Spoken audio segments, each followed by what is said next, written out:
మరి last moment లో RAM shot చూసాం. ఎక్సలెంట్. ఇలాంటి అప్లికేషన్ కావాలి. ఎస్, ఇంకొక బౌండరీ. కమాన్ చిన్న, ఇంకా కొట్టాలి. త్రిపాఠి క్లాస్. సో ఏ రేంజ్ కావాలి.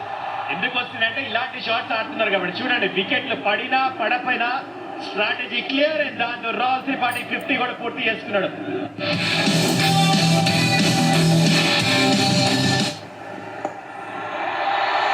అండ్ బౌండరీ వస్తుంది. ఎలా వచ్చినా పర్లేదు, బౌండరీ బౌండరీ. మరొక 6 వెళ్తారే, మరొక 6 వెళ్తారే డెఫినెట్ గా. అదిగోండి అదిగోండి, ఇప్పుడే మాట్లాడుతున్నాం. అండ్ అభిషేక్ శర్మ కూడా సిక్సర్ల శర్మలా మారిపోయాడు.